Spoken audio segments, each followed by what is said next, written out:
Yoga-yoga-yogeshwaraya Bhuta-bhuta-bhuteshwaraya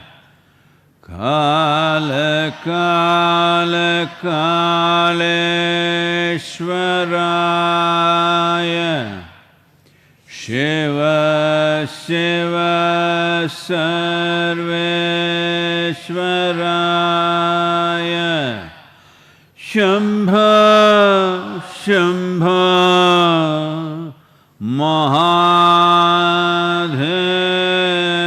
Mahadevaya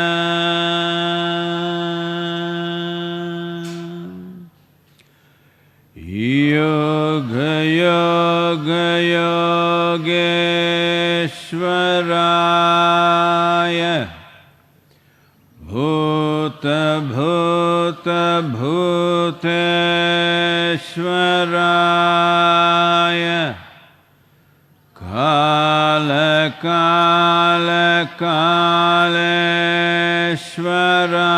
Kala-kala-kaleshwaraya Shiva Shiva Sarveshwaraya Shambha Shambha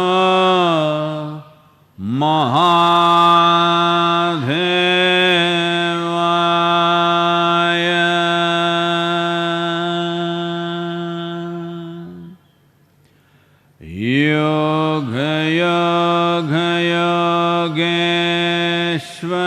Yoga-yoga-yogeshwaraya Bhuta-bhuta-bhuteshwaraya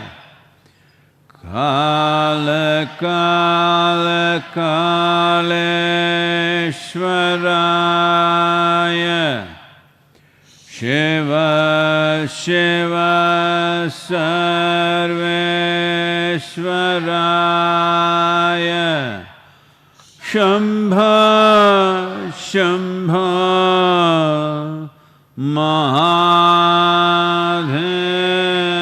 Mahadevaya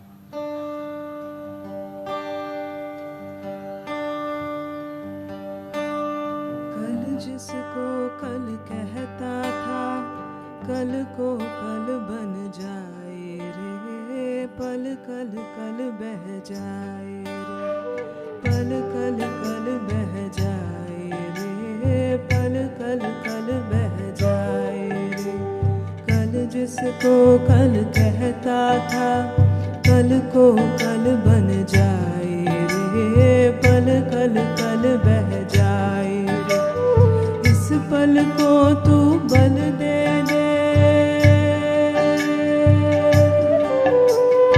इस पल को तू बल दे दे कल मत कहना आए रे पल कल कल बह जाए रे पल कल कल बह जाए रे पल कल कल बह जाए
बह जाए रे, पल कल कल बह जाए, पल कल कल बह जाए रे, पल कल कल बह जाए।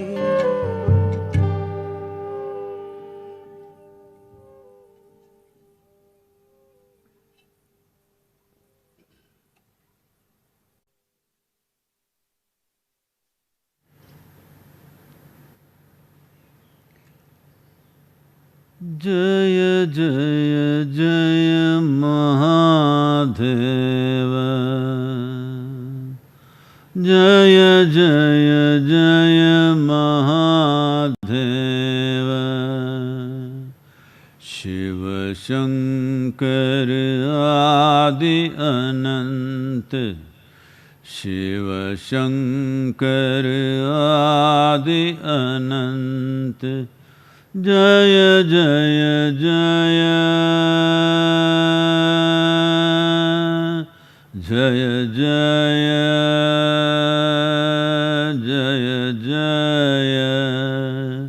जय जय जय जय महादेव, जय जय जय महादेव।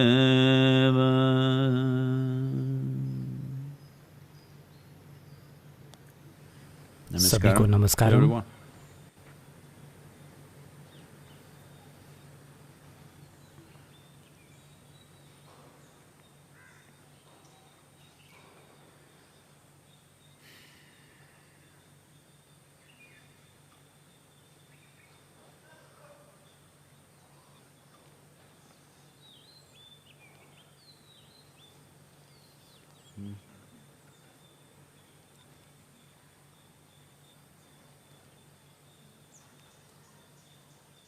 नहीं, मैं जांच नहीं कर रहा हूँ कि मैं पॉजिटिव हूँ या नेगेटिव।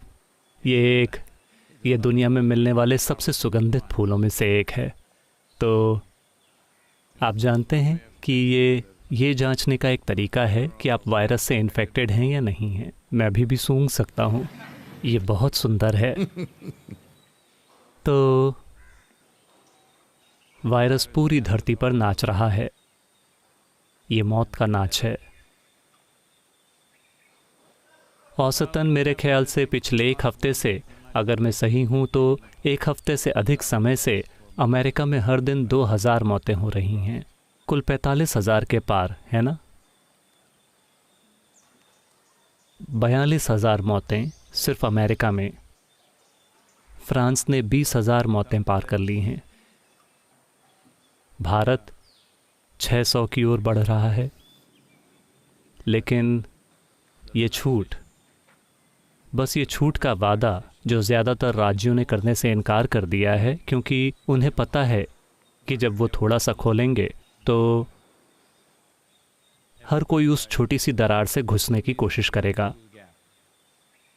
पहले ही दिल्ली के आसपास ट्रैफिक जाम लग रहे हैं।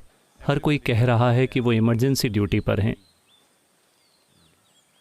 उनकी अपनी ही तरह की इमरजेंसी। हर कोई सोचता है कि उनका काम महत्वपूर्ण है, उनका छोटा सा व्यवसाय, उनका काम, उनका परिवार, जो भी हो। तो एक असरदार लॉकडाउन को बनाए रखना समय के साथ साथ ये कितना असरदार रहेगा, ये एक बहुत बड़ी चुनौती है और एक बड़ा सवाल भी। सिंगापुर ने 1 जून तक लॉकडाउन की घोषणा कर दी है। कई विशेषज्ञ भारत को मई के अंत तक बंद करने का सुझाव दे रहे हैं, लेकिन मुझे नहीं लगता कि भारत के काफ़ी हद तक कृषि प्रधान देश होने के कारण साल के इस समय में आप वास्तव में लॉकडाउन नहीं कर सकते। 65% आबादी कृषि या उससे संबंधित गतिविधियों में शामिल है, और कृषि एक ऐसी चीज़ है जो समय पर होनी चाहिए, क्योंकि मौसम बदलते रहते हैं और वो हमारे लिए इंतज़ार नहीं करते। तो चुनौतियाँ कई हैं। छूट मिलने के बाद वायरस कैसे व्यवहार करेगा?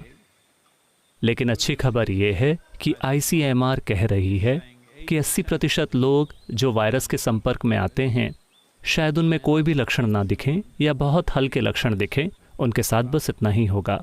बात बस इतनी है कि वो इसे ले जाएंगे और किसी और को दे देंगे। तो मुझे लगता है कि हम उन सभी लोगों के लिए लॉकडाउन करना होगा जो 55 या 60 से अधिक उम्र के हैं, और युवा लोग जाकर काम कर सकते हैं, ऐसा कुछ। मौत की संख्या को कम रखने के लिए कमज़ोर आबादी को बंद कर दिया जाना चाहिए, बाकी लोग वापस आर्थिक गतिविधियों वगैरह में लग जाएं। मुझे नहीं पता, इसका कोई बिल्कुल सही समाधान नहीं है। ये सभी लेने के लिए बहुत क्रूर निर्णय है, बहुत क्रूर निर्णय। किसे मरना चाहिए, इसे या उसे, ये किस तरह का निर्णय है? लेकिन दुर्भाग्य से हम वही करने को मजबूर हैं। भारत में अस्पताल असल में भरे हुए नहीं हैं। उन्होंने 1 लाख से अधिक बेड्स तैयार कर लिए हैं जो पूरे देश में फैले हैं, सिर्फ वायरस से इन्फेक्टेड लोगों के लिए। लेकिन हमने केवल 18,000 से कुछ अधिक पॉजिटिव केसों की पहचान की है, जिनमें से ज़्यादातर लोग घर में क्वारंटाइन पर हैं। तो मरीजों का ओवरलोड होने की आशंका में सभी अस्पताल वहाँ वैसे ही बैठे हैं, लेकिन असल में अभी तक कोई ओवरलोड नहीं है। मैं उम्मीद कर रहा हूँ कि ये इसी तरह बना रहे और ऐसे ही गुजर जाए। मुझे नहीं पता, शायद मानसून की ताकत इसे धो दे, ऐसी आशा है।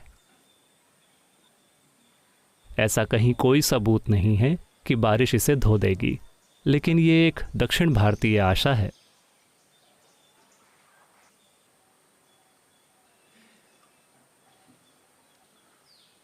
क्योंकि दक्षिण के लोग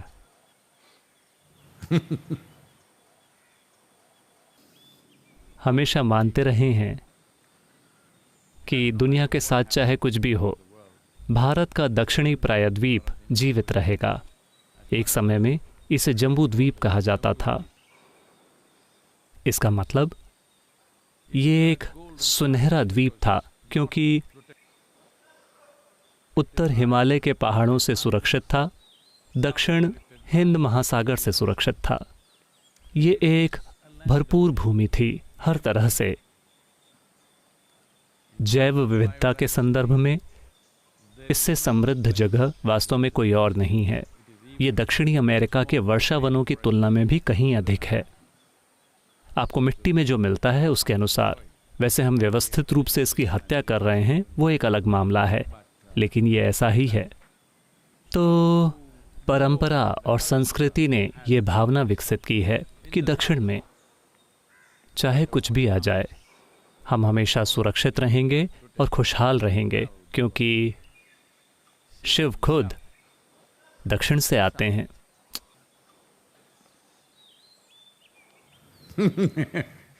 मुझे नहीं पता, जब मैं अमेरिका जाता हूँ मुझे आश्चर्य होता है कि ऐसा क्यों है कि अमेरिका में भी दक्षिण के लोग सोचते हैं कि वो ही सबसे अच्छे हैं।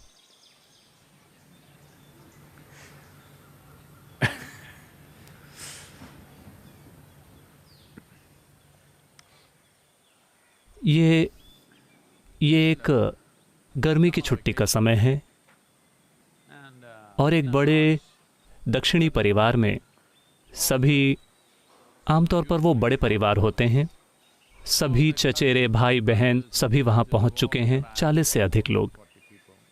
हम ऐसे ही हुआ करते थे जब हम छोटे थे। वहाँ इकट्ठा होने वाले हम लगभग 36 लोग होते थे जो देश के अलग अलग हिस्सों में रहते थे, लेकिन हर कोई गर्मियों के लिए इकट्ठा होता था। तो वे सभी एक बड़े से खेत में पहुँचे।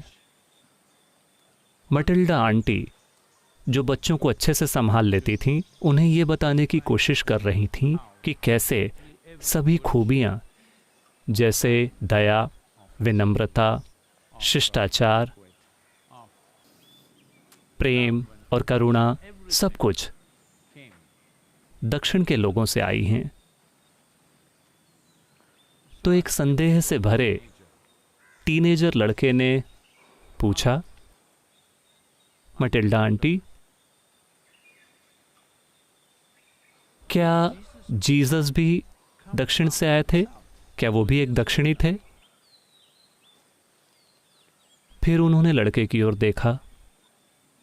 ये कुछ ज़्यादा ही लफ्फ़ाज़ी हो जाएगी अगर वो एक आदमी को फ़िलिस्तीन से टेक्सास ले आती हैं। तो उन्होंने कहा नहीं, लेकिन वो एक दक्षिणी होने के काबिल थे।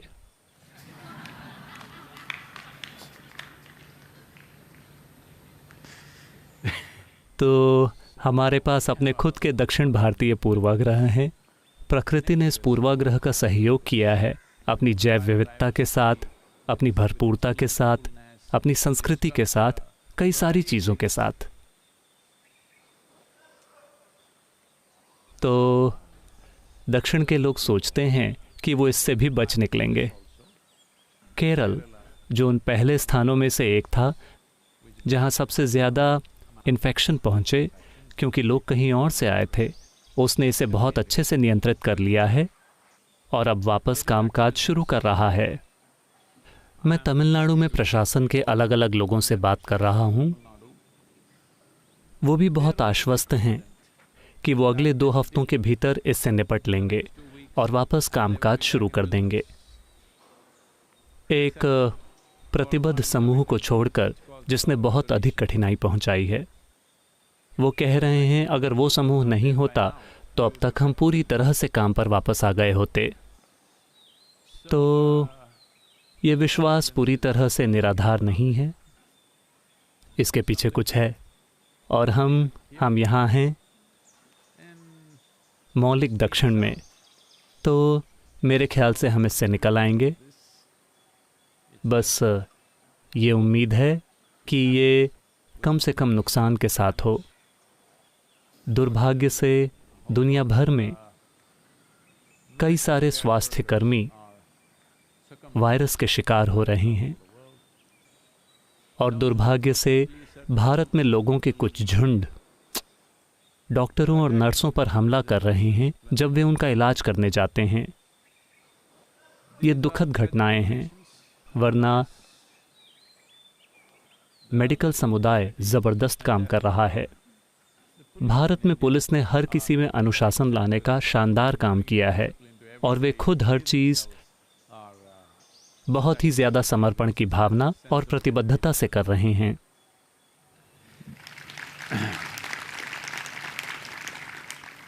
और राजनीतिक नेतृत्व मुख्यतया ज़्यादातर लगभग वाकई काफ़ी अधिक मौक़ों पर अपनी घटिया पॉलिटिक्स से परे हैं और काम में लगे हैं। अगर हम ऐसे ही बने रहते हैं, मेरे ख्याल से वायरस को इस्तेमाल करके अगर हम इस तरह बने रहते हैं तो 2-3 साल में भारत एक बिल्कुल अलग स्थान पर होगा।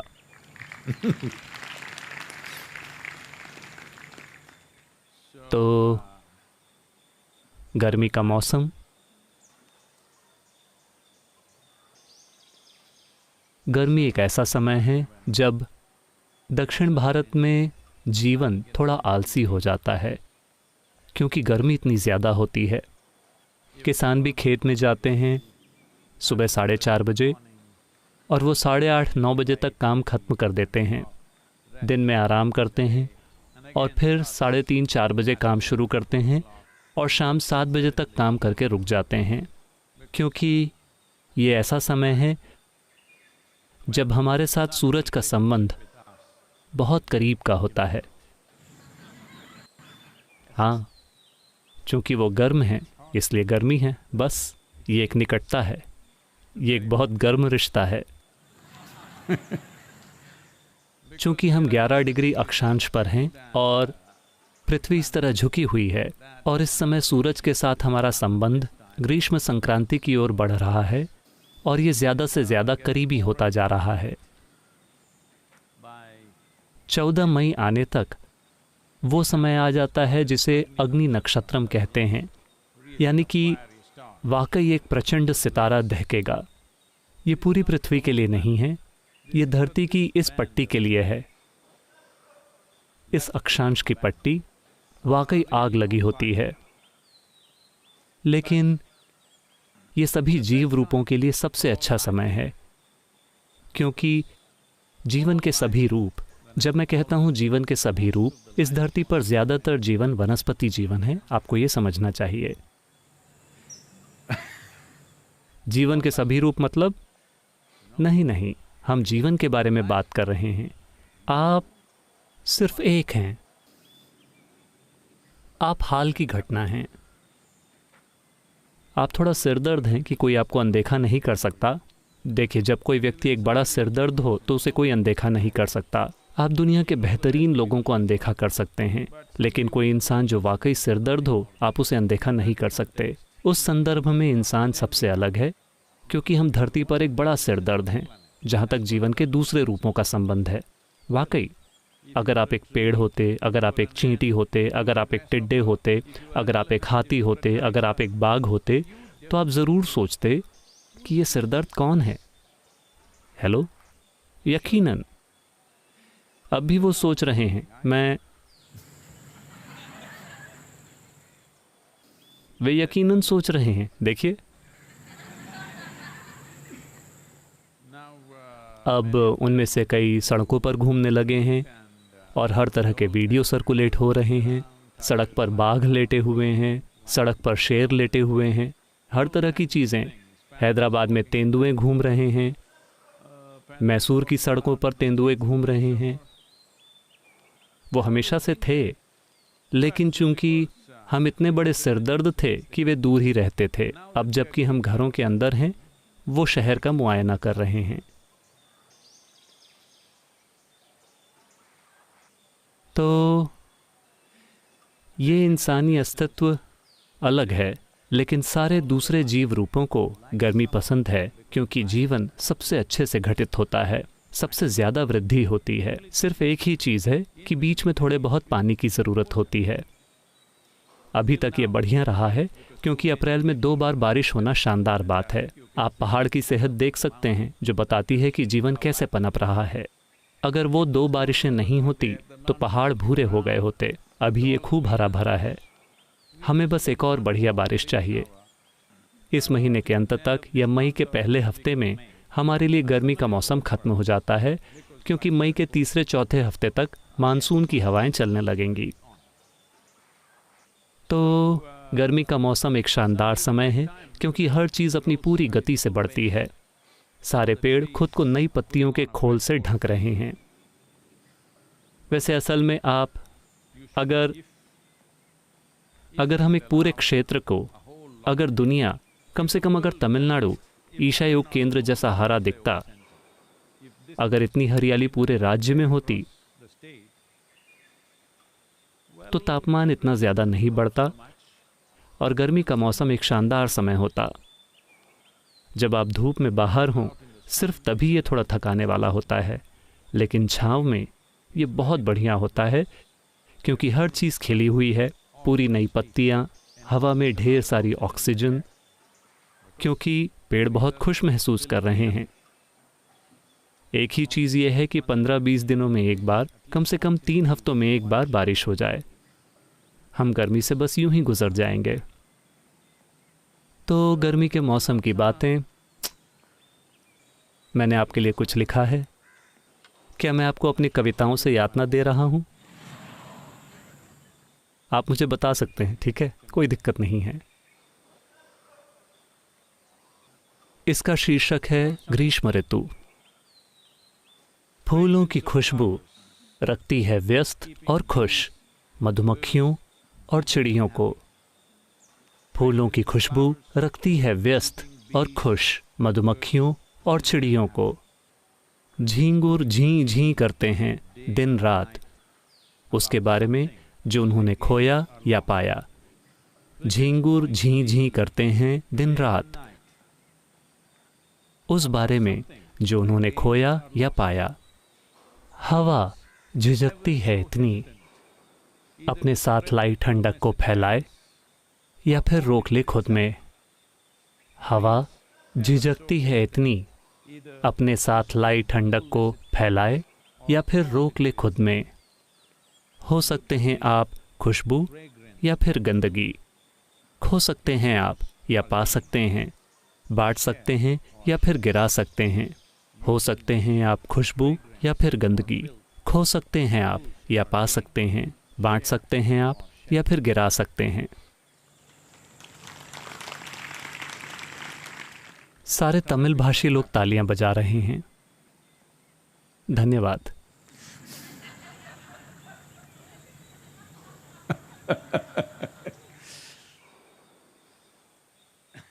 यह सवाल सारा ने पूछा है। नमस्कारम सद्गुरु। कर्म हमारे द्वारा किया गया काम है। हमारा काम कैसा होना चाहिए ताकि ये हमें मुक्त करे, बंधन ना बनाए। हम में से ज़्यादातर लोगों के पास इस बात की समझ और पहचान नहीं है कि मजबूरी भरा या जागरूकता से किया गया काम क्या है। हम इसे जानने की क्षमता कैसे पा सकते हैं ताकि हम सिर्फ जागरूकता के साथ ही काम करें। मैं एक दिन का काम और है। मैं कर्म वाली किताब को पूरा कर रहा हूँ जो अमेरिका में रैंडम हाउस द्वारा प्रकाशित की जाएगी। वो बाकी की दुनिया में भी प्रकाशित होगी, लेकिन भारत में नहीं, क्योंकि हजारों सालों से आप कर्म की बातें करते रहे हैं। बेहतर होगा कि आप खुद ही इसे समझें।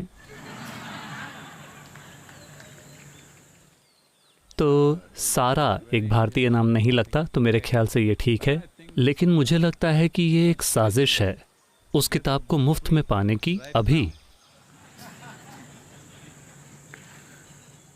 एक दिन का काम और है, फिर ये पूरी हो जाएगी। इसे देखने के कई तरीके हैं। मैं किस तरह से काम करूं? कर्म यानी, चलिए इसे समझते हैं।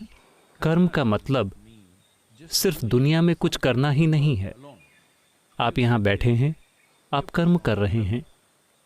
यहाँ बैठने का कर्म, शरीर काम कर रहा है, ये सांस ले रहा है, ऑक्सीजन अंदर ले रहा है, कार्बन डाइऑक्साइड बाहर छोड़ रहा है। पेड़ आपको आशीर्वाद दे रहा है क्योंकि आप पर्याप्त कार्बन डाइऑक्साइड बाहर निकाल रहे हैं। मान लीजिए कि आपने उसे भी अपने अंदर जमा कर लिया और एक हीरा बनाया ताकि आप इसे किसी को दे सकें। नहीं, कार्बन ही तो है। फिर पेड़ आपको देखेगा और कहेगा आप किस तरह के गंवार हैं, आप कार्बन डाइऑक्साइड भी बाहर नहीं छोड़ रहे। ये एक तरह का कर्म है, मैं आपको बता रहा हूं। मैं किताब पर ओवरलैप किए बिना बात बताने की कोशिश कर रहा हूं, क्योंकि उसमें कुछ मुद्दे हैं। तो अगर आप यहां बैठकर सांस लेते हैं, तो जहां तक पेड़ की बात है, आप एक अच्छा कर्म कर रहे हैं। आपको नहीं पता, आप जागरूक भी रह सकते हैं। पेड़ मुझे ऑक्सीजन दे रहा है, मैं कार्बन डाइऑक्साइड दे रहा हूं। क्या इसका मतलब यह है कि आपको जोर से सांस लेनी होगी? ऐसा कुछ भी नहीं है, आप बस सांस लीजिए, ये वैसे भी हो रहा है। तो शारीरिक कर्म हो रहा है। मानसिक कर्म ज्यादातर इंसानों के लिए हमेशा होता रहता है, लगभग हर समय। भावनात्मक कर्म हो रहा है, ऊर्जा कर्म हो रहा है, नहीं तो आप जीवित नहीं होते। तो कर्म हो रहा है। ये सिर्फ आपके द्वारा जागरूकता से किया काम नहीं है, ये बस हो रहा है। जीवन ही कर्म है। अगर आप निष्कर्म बनना चाहते हैं, लोग सोचते हैं कि इसका मतलब है कोई कर्म नहीं। अगर आप कर्म रहित बनना चाहते हैं तो ऐसी कोई चीज नहीं है, आप बहुत कम कर्म वाले बन सकते हैं। तो क्या एक आलसी आदमी निष्कर्म है? नहीं, आलस बहुत सारा कर्म है, क्योंकि आलसी बनने के लिए बहुत काम करना पड़ता है। कहने का मतलब, आपको हर चीज के लिए बहुत सारे स्पष्टीकरण तैयार करने होंगे और खुद को यह विश्वास दिलाना होगा कि आपको इस बारे में कुछ भी करने की जरूरत नहीं है। अभी वायरस फैल रहा है, आपके आसपास कोई मर रहा है, आपको अपने अंदर कुछ ना कुछ करना होगा ताकि आप उसके प्रति रिस्पॉन्ड ना करें, वरना उसके प्रति रिस्पॉन्ड करना आपके लिए स्वाभाविक है। तो आलसी होना निष्कर्म नहीं है। वैसे एक योगी लगभग एक हाइबरनेशन की अवस्था की तरह बन सकता है, जहां सब कुछ बहुत कम हो, लेकिन फिर भी वो कर्म से मुक्त नहीं है। शायद वो प्रति मिनट कम संख्या में सांसें ले रहा हो। आप शायद प्रति मिनट 12 से 15 सांसें लेते हैं। जब कोई यूं ही बैठता है तो उनके लिए शायद वो कम होकर 3 सांसें या शायद 6 या 8 हो जाएं, लेकिन आप उससे नीचे नहीं जा सकते। आप कुछ समय के लिए रोक भी सकते हैं, लेकिन ये सिर्फ कुछ समय के लिए है। अगर आप बिना सांस के रहें, इसे रोक कर नहीं, सिर्फ मेटाबॉलिज्म को कम करके, तो धीरे धीरे कर्म का एक अलग स्तर शरीर में गति पकड़ने लगेगा। जब ये गति पकड़ता है तो आप वैसे भी सांस लेंगे। ये फिर से सांस न लेने की स्थिति में जा सकता है और फिर से वापस आएगा। तो इस तरह से आप इसे कम कर सकते हैं, लेकिन फिर भी आप मुक्त नहीं हैं। आपको उठना होगा, थोड़ा पानी पीने के लिए या अपने मुंह में कुछ डालने के लिए। जब आप कुछ अंदर डालते हैं तो कुछ बाहर भी निकलेगा। ये सारी चीज़ें कर्म हैं। तो इससे निपटने का तरीका क्या है? तो आपको क्या लगता है हम आपके साथ क्या करने की कोशिश करते रहे हैं इनर इंजीनियरिंग से?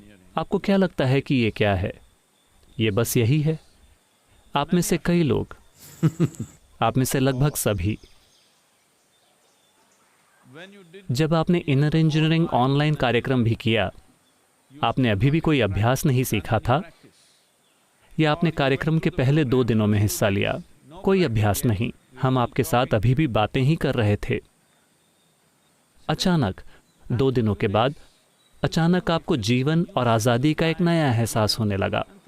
ऐसा लाखों लोगों के साथ हुआ है, मुझे पता है। अचानक आप चमकने लगे, इसलिए नहीं क्योंकि आपका सारा पुराना कर्म चला गया। बस इतना है कि उन 2 दिनों में आपने बहुत ज़्यादा नया कर्म नहीं बनाया। अचानक ये इतना हल्का और शानदार लगता है क्योंकि आप खुद के ऊपर गैर ज़रूरी बोझ नहीं बना रहे हैं। तो वो ट्रिक क्या थी?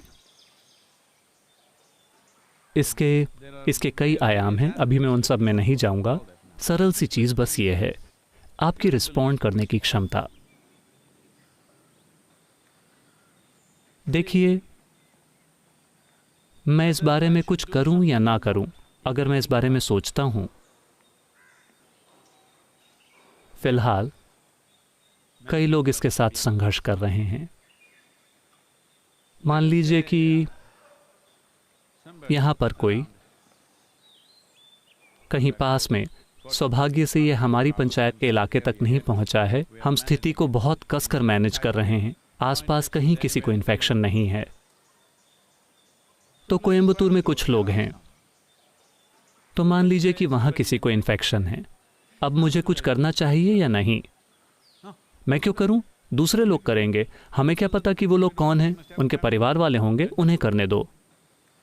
लेकिन अगर हम बस उस आदमी की पीड़ा को आपके सामने रख दें, तो आपको कुछ न करने के लिए बहुत सारा काम करना होगा। लेकिन आप जिस भी तरह से रिस्पॉन्ड कर सकते हैं, उस तरह से रिस्पॉन्ड करने के लिए हर कोई जाकर हर किसी की जान नहीं बचा सकता, लेकिन कम से कम जो आपसे होता है वो कीजिए। ये बहुत सरल है।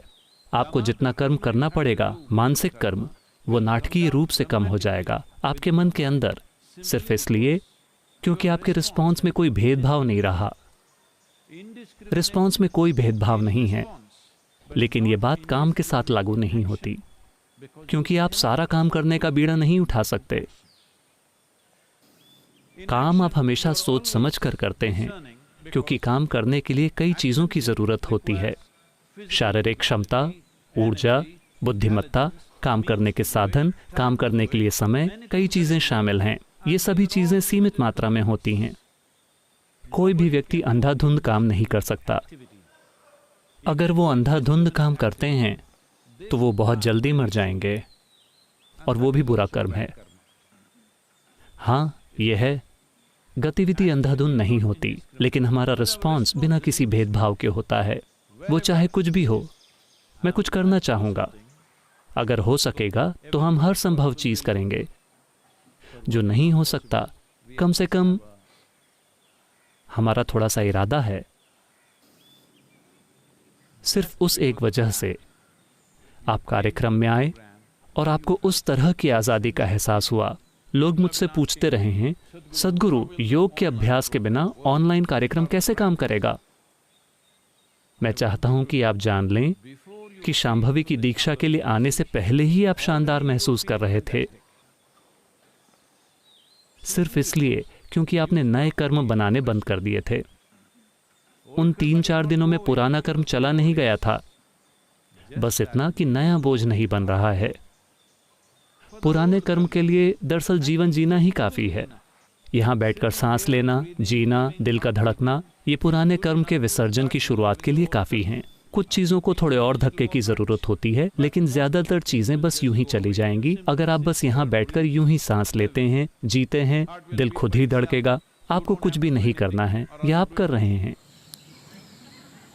आप में से कुछ लोग सोचते हैं कि आप सब कुछ कर रहे हैं। जब लोगों की सेहत की बात आती है तो उनके साथ एक बड़ी समस्या है, क्योंकि अब हर कोई एक इंटरनेट डॉक्टर है। उन्होंने बहुत सारी रिसर्च कर रखी है। डॉक्टरों का बुरा हाल है, क्योंकि आने वाले हर मरीज को बीमारी के बारे में डॉक्टर से भी ज़्यादा पता होता है। डॉक्टर को कुछ ज़्यादा गहरी बातें पता है, क्योंकि उसने पढ़ाई करने में 9-10 साल लगाए हैं और उसके पास मरीजों के इलाज का अनुभव है। लेकिन ये लोग इंटरनेट पर पढ़ लेते हैं। जैसे ही उन्हें पता चला कि उन्हें ये वाली बीमारी है, उन्होंने पिछले 3 दिनों में इंटरनेट पर मौजूद सारी चीज़ें पढ़ ली हैं और अब हर तरह के सवाल वे अपने खुद के प्रिस्क्रिप्शन के साथ जाते हैं। मुझे ये वाली दवाई दीजिए, मैं दूसरी कोई दवाई नहीं लूँगा। इस तरह से कई सारे लोग डॉक्टर्स के पास आकर कह रहे हैं, मैं ये दवाई नहीं लूँगा, सिर्फ ये वाली दवाई लूँगा। इन्हें बड़ा पढ़ा लिखा मरीज माना जाता है। बहुत ही ज़्यादा पढ़े लिखे मरीज का मतलब है कि आप जिंदगी भर मरीज ही रहेंगे। आपको ये समझना होगा। हाँ, अगर आप जिंदगी भर एक डॉक्टर रहते हैं तो ये अच्छी बात है। अगर आप जिंदगी भर मरीज बने रहते हैं, बहुत पढ़े लिखे मरीज, तो इसका क्या तुक है? ऐसा सिर्फ इसलिए है क्योंकि आपको लगता है कि आप ये कर रहे हैं। टुक टुक आपको करना होगा। आपको चेक करना होगा कि दिल कितनी बार धड़क रहा है। हर कोई एक बैंड पहने रहता है। तो लोग मुझसे पूछते हैं, सद्गुरु आपको एक मास्टर चेकअप करवाना चाहिए, ये ज़रूरी है। मैं कहता हूँ क्या? हर साल मैं हिमालय में ट्रैकिंग करता हूँ, मैं तिब्बत में हूँ, मैं कैलाश जा रहा हूँ। यही मेरी मजबूती की परीक्षा है। अगर मैं सफल नहीं होता तो आप मुझे हिमालय में ही दफना दीजिए बस, वरना आप जीते हैं। क्योंकि अगर आप खुद पर थोड़ा ध्यान देते हैं तो आप जान जाते हैं कि क्या हो रहा है। अगर आप पाते हैं कि कुछ गड़बड़ है, फिर डॉक्टर के पास जाइए और उस बारे में थोड़ी ज़्यादा क्वालिफाइड सलाह ले लीजिए, वो अलग बात है। लेकिन हर समय चिंता करना, क्या हो रहा है, क्या हो रहा है, ये अपने आप में एक बीमारी है। सेहत के बारे में बहुत ज़्यादा चिंता करना अपने आप में एक बीमारी है और ये एक बहुत बुरा कर्म है। इस कर्म का आपके ऊपर एक लंबा असर रहेगा। तो इनर इंजीनियरिंग के पहले 3 दिनों में बस इतना ही हुआ था, चाहे वो ऑनलाइन था या क्लास में। बस इतना हुआ था कि हमने आपको छोटे छोटे साधन दिए जिनसे आपने नए कर्म का निर्माण बंद कर दिया और अचानक इतना शानदार महसूस हुआ। आपने वो छोटा सा होमवर्क किया, ठीक है, छोटा सा होमवर्क। आज क्या क्या हुआ? लिखने के लिए 5 चीज़ें। सिर्फ उस होमवर्क की वजह से आपने ध्यान दिया कि आप क्या कर रहे हैं और क्या नहीं कर रहे हैं। अचानक बहुत ज़्यादा आज़ादी महसूस हुई। अगर 2.5 घंटे के कार्यक्रम का आपके ऊपर इतना असर हो सकता है, अगर आप थोड़ा और ध्यान देते हैं इस लॉकडाउन के समय में, तो आप सीख सकते हैं कि कैसे कर्म न बनाएं। बस इतना कि आपके रिस्पॉन्स में कोई सीमा नहीं है। आप तय मत कीजिए कि क्या रिस्पॉन्ड करने के लायक है, क्या रिस्पॉन्ड करने के लायक नहीं है। वो आपका काम नहीं है। एक चिड़िया, एक टिड्डा, एक चींटी, एक इंसान, आदमी, औरत, बच्चा, चाहे कुछ भी हो, आप रिस्पॉन्ड कीजिए। क्या आपको कुछ करना होगा? नहीं। काम हमेशा सोच समझकर किया जाता है, क्योंकि काम में उन चीज़ों की मात्राएं शामिल हैं जो असीमित नहीं हैं। हमारी ऊर्जा असीमित नहीं है, हमारी बुद्धि असीमित नहीं है, हमारे कार्य वो असीमित हो ही नहीं सकते, वो हमेशा सीमित होते हैं। लेकिन हमारी रिस्पॉन्ड करने की क्षमता असीमित है। ये एक चीज़, बस ये एक चीज़ अगर आप करते हैं तो आप आज कोई कर्म नहीं बनाएंगे, आप बोझ को नहीं बढ़ाएंगे, बस बोझ को न बढ़ाना, आप देखेंगे कि ये मुक्ति जैसा महसूस होगा। आप इस तरह का नुकसान खुद को पहुंचा रहे हैं। आपको क्या लगता है कि जब आप एक बच्चे थे तब आप ऐसे थे? कर्म तब भी आपके पास था, तब भी आपके पास कर्म का पूरा गोदाम था, लेकिन फिर भी आप हंस रहे थे। अब आप ऐसे बन गए हैं। अरे वायरस सद्गुरु, वायरस। उससे पहले भी, वायरस के आने से पहले भी ज्यादातर लोग इतने गंभीर दिख रहे थे मानो वो कब्र से निकले हों। हाँ, ऐसा इसलिए है क्योंकि हर दिन ये बकवास इकट्ठी हो रही है, लगातार। हर दिन जो कुछ भी होता है आप इकट्ठा करते जाते हैं, इकट्ठा करते जाते हैं। कुछ होता है, कुछ नहीं होता है। आप हर चीज़ के लिए अपने भीतर एक झमेला बना लेते हैं और उस झमेले का बोझ वो बस कचरा है। आप एक कचरे की ट्रक की तरह हैं, मैं आपको बता रहा हूँ। हाँ, लेकिन अभी लॉकडाउन चल रहा है, आपको कोई नया कचरा नहीं उठाना है। लॉकडाउन के बारे में ये एक अच्छी बात है। आप बस यूं ही, आप चुनिए मत, आप हैं ही कौन। आप ये तय करने वाले कौन होते हैं कि कौन सी चीज़ आपके ध्यान के काबिल है और कौन सी नहीं। जिसने भी ये सब बनाया, जिसने भी ये सब बनाया, क्या आप देख सकते हैं कि एक घास के तिनके को भी उतनी ही सावधानी से बनाया गया है जितने से ये पेड़ या आप या एक हाथी या एक बाघ। एक छोटा सा प्राणी, एक छोटा सा प्राणी, वहां चल रहा एक छोटा सा कीड़ा, क्या वो आपसे ज्यादा सुंदर है? हेलो, आपने हर तरह के नकली रंग लगा रखे हैं। वे सभी, वे खुद ही बड़े रंग बिरंगे हैं।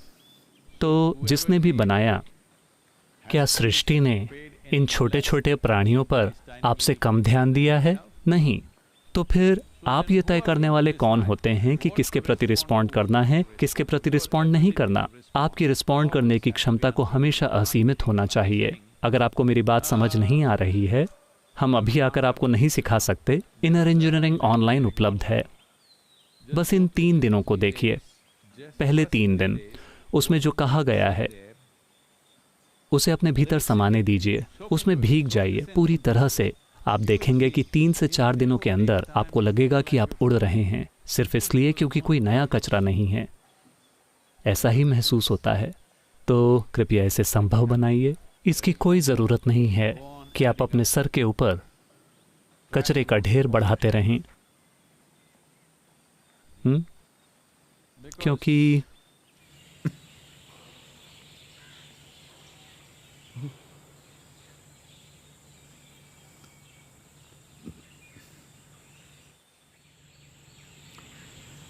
योग योग योगेश्वराय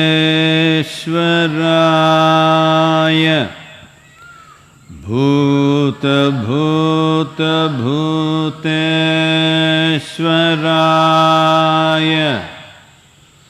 काल काल कालेश्वराय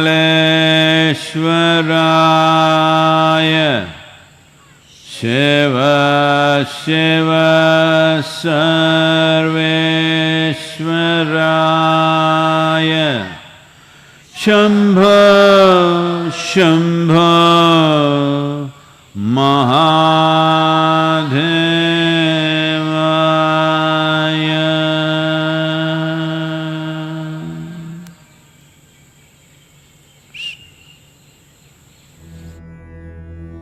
योग योग योगेश्वराय भूत भूत भूतेश्वराय काल काल कालेश्वराय शिव शिव सर्वेश्वराय शंभो शंभो महादेवाय।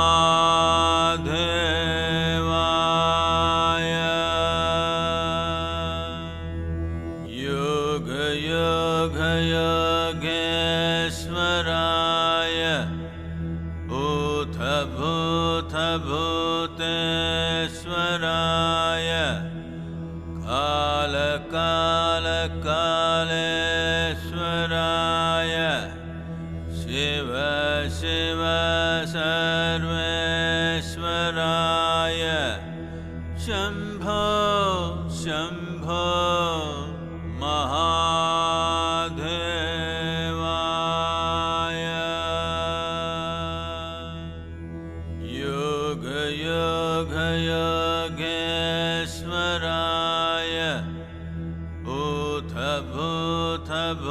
भूतेश्वराय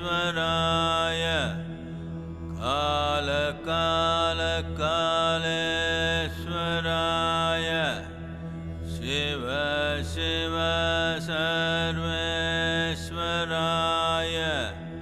शम्भो शम्भो